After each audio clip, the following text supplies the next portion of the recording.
Engine oil को कैसे check करना है वो मैं बताता हूँ। हर गाड़ी में एक ये क्लैंप होता है। इस क्लैंप के अंदर मेरी गाड़ी का पेट्रोल रिजर्व में लग गया है, तो एक टैंक फुल में मेरी स्विफ्ट चली है। आग वगैरह नहीं बनेगा और आपका शीशा वगैरह बिल्कुल अमेजिंग तरीके से साफ रहेगा। जो सबसे मेन चीज़ होती है ये एयर फिल्टर वगैरह है, इसको देख लो आप। ये मेरी गाड़ी का ये एयर फिल्टर है। टायर वगैरह को एक बार क्रॉस चेक कर लो आप कि गाड़ी में कहीं से कोई भी टायर में कोई कट वगैरह ना हो।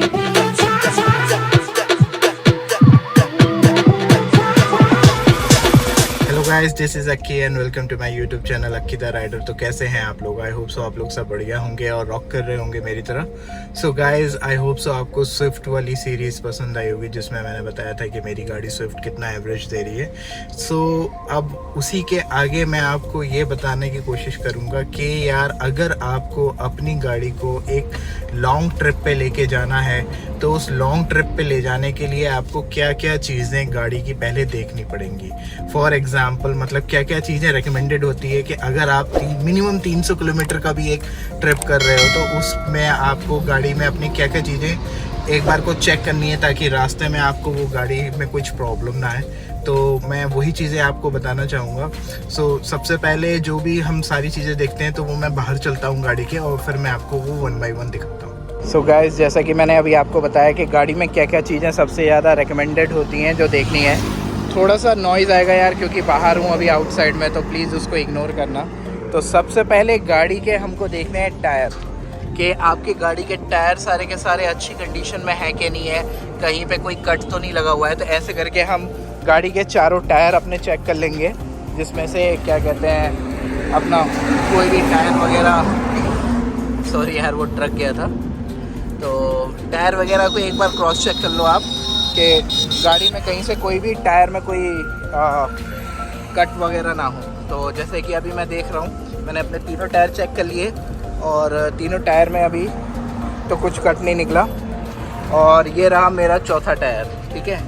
चौथे टायर में भी सब ओके है अपने एंड से, ठीक है ना, कोई कट नहीं है वगैरह नहीं है। सो गाइस, अभी जैसे हमने देख लिया टायर वगैरह, तो टायर वगैरह हमारे सारे प्रॉपर ओके हैं। तो उसके बाद बात आती है कि एक बार आप अपना बैटरी का कंपार्टमेंट देख लो, सारे सॉकेट वगैरह प्रॉपर हों, जो भी आपकी वायरिंग है। जैसे मैंने ये थोड़ा बहुत वायरिंग वगैरह करवा रखी है लाइट के लिए।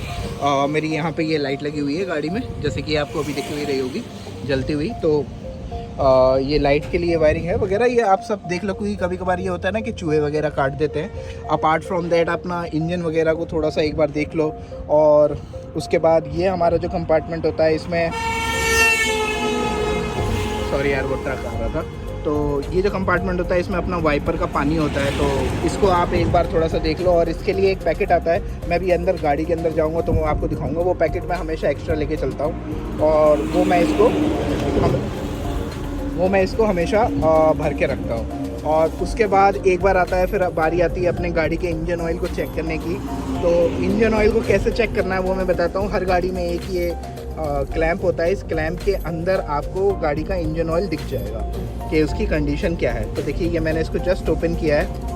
ओपन करने के बाद देखो मैं आपको दिखाता हूँ। अब मैं इसको हल्का सा यहाँ पर टच करूँगा, देखो ये है आप मेरी गाड़ी के। एक सेकंड मैं पहले इसको वापस इसमें लगा दूँ, एक हाथ से फ़ोन पकड़ा हुआ हो ना तो थोड़ा सा इसलिए टाइम लग रहा है। तो ये देखिए आप, ये मेरी अभी गाड़ी का करेंटली इंजन ऑयल की कंडीशन है। तो ज़्यादा काला नहीं हुआ है, अभी भी रेडिश है क्योंकि मैंने सर्विस कराई थी तो उसके बाद से शायद 1500 या 2000 किलोमीटर ही गाड़ी चली है। तो अभी देखो आप, ये गाड़ी की इंजन ऑयल की कंडीशन है, ये बिल्कुल सही है अभी। तो मतलब इंजन ऑयल बिल्कुल काला नहीं है और ओवरऑल ये बिल्कुल सही है। तो एक बार ये सब कुछ गो थ्रू कर लेने के बाद अगर आपको सब कुछ सही दिखता है तो उसके बाद फिर मैं आपको बाकी ओवरऑल जो अंदर है वो गाड़ी के अंदर चल के बताता हूँ, ठीक है गाइस? चलो मिलते हैं गाड़ी को। सो गाइस, अभी मैं गाड़ी के अंदर आ चुका हूँ और जैसे कि मैंने आपको बताया कि वो जो पाउच होता है तो वो ये पाउच होता है। ये हम ऑथराइज है एस्टार का, सुजुकी का। ये पाउच ही आप इसको इसमें डालना अपना वाइपर ब्लेड में, अगर आपके पास मारुति की गाड़ी है। क्योंकि इसके थ्रू क्या होता है ना, ये बेस्ट रहता है, आपकी गाड़ी पे झाग वगैरह नहीं बनेगा और आपका शीशा वगैरह बिल्कुल अमेजिंग तरीके से साफ़ रहेगा और कोई भी प्रॉब्लम नहीं आती है इसको। तो वो ये रहता है कि एक पाउच आपका काफ़ी रहता है। तो मैं मोस्ट मोस्टली 2-3 पाउच हमेशा अपने पास रखता हूँ, क्योंकि कभी पता नहीं कब ख़त्म हो जाए। तो मैं इसको अपना फिल करता हूँ, उसके बाद उसमें पानी डालता हूँ और उसके बाद आराम से अपना गाड़ी को ले जाता हूँ। और इसके बाद कुछ और चीज़ें होती हैं, वो भी चेक करनी होती है, तो वो भी मैं अभी आपको देखो आगे बताता हूँ डैशबोर्ड पर। सो गाइस, अभी मैं आपको डैशबोर्ड दिखाता हूँ। देखो डैशबोर्ड में मैं जैसे ही गाड़ी को ऑन करूँगा तो ऑन करने के बाद देखो ये सारी की सारी डिफ़ॉल्ट लाइट्स आती हैं, ठीक है ना। अभी आपको यहाँ पर दिख रही होगी एक सीट बेल्ट की लाइट, एक आपको इंजन चेक लाइट की लाइट दिख रही है, एक आपको ऑयल की लाइट दिख रही है जो इंजन ऑयल होता है और सेंसर की, और एक होती है बैटरी की, और एक ये स्टीयरिंग व्हील के कंट्रोल की लाइट दिख रही है आपको, ठीक है। अभी अगर जैसे मैं हैंड ब्रेक लगाऊंगा तो ये देखो हैंड ब्रेक की भी लाइट जल जाएगी। तो अब क्या है कि ये जितनी भी लाइट्स होती हैं ये आपकी वार्निंग लाइट होती है। इंजन चेक लाइट हो गई, आपकी ऑयल की हो गई और बैटरी की लाइट हो गई, ठीक है। तो अभी गाड़ी स्टार्ट नहीं है मेरी, जैसे ही गाड़ी में स्टार्ट करूंगा तो ये तीनों लाइट चली जानी चाहिए। अगर ये तीनों लाइट आपकी नहीं जाती है तो इट मीन्स आपकी गाड़ी में कोई मेजर इशू है इस पर्टिकुलर चीज़ को लेके। अगर इंजन चेक लाइट में वो लाइट जल रही है तो इट मीन्स आपके इंजन में प्रॉब्लम है। ऑयल प्रेशर, ये जो ऑयल की लाइट जलती है तो इसका मतलब आपका जो इंजन में मोबिल ऑयल डला हुआ है वो कम है।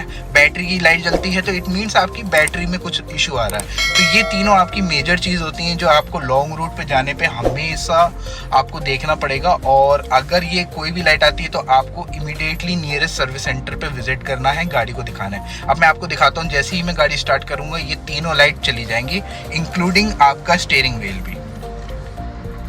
तो देखो गाइस, मैंने गाड़ी स्टार्ट कर दी और स्टार्ट करती देखो तीनों लाइट चली गई अपने आप ऑटोमेटिकली। अभी सिर्फ सीट बेल्ट की लाइट जल रही है और एक हैंड ब्रेक की लाइट जल रही है। तो देखो मैं जैसे ही सीट बेल्ट लगाऊंगा तो ये सीट बेल्ट की लाइट भी चली जाएगी अपने आप, और हैंड ब्रेक हटाऊंगा तो उसके बाद ये हैंड ब्रेक की भी हट जाएगी, और उसके बाद मेरे मीटर में कोई भी लाइट नहीं रहेगी। अब देखो कोई भी लाइट नहीं है, मेरी गाड़ी स्टार्ट है, कुछ भी नहीं है, आराम से चल रही है। देखो मैं आपको थोड़ा सा रेव करके दिखाता हूँ, आपको इंजन की लाइट आएगी, क्योंकि ये मेरा बेस मॉडल है तो इसमें आरपीएम मीटर नहीं आता है।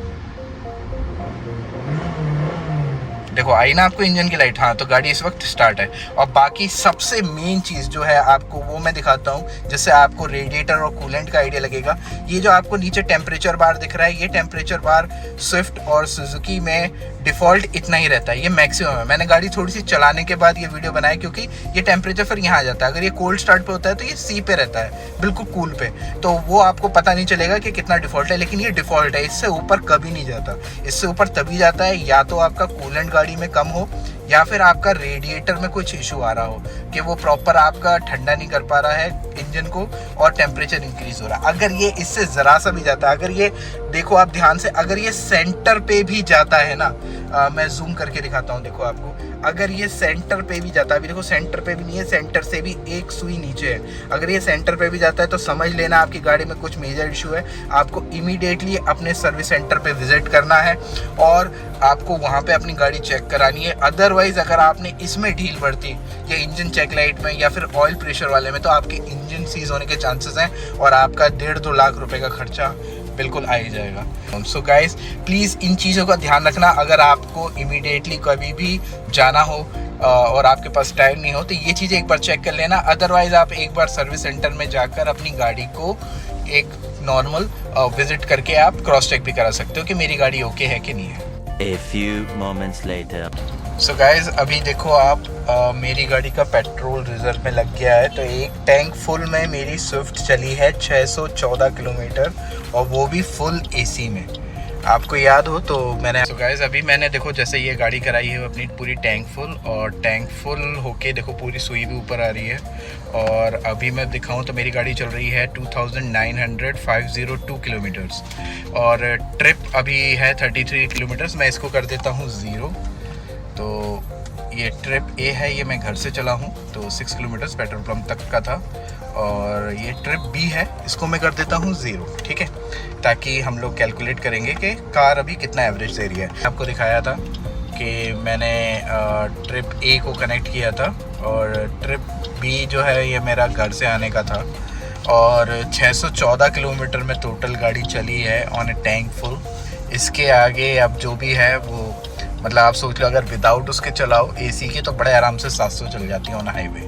सो गाइज ये था स्विफ्ट का एवरेज। और अगर मैं डैशबोर्ड की बात करूं तो अभी इसमें एवरेज दिखा रहा है, ये 16.6 का एवरेज दिखा रहा है, और गाड़ी चली है पूरी मेरी 614 किलोमीटर। ठीक है गाइस, सो गाइस चलो फिर मिलते हैं फिर किसी एक नए ब्लॉग में। Bye and have a nice day.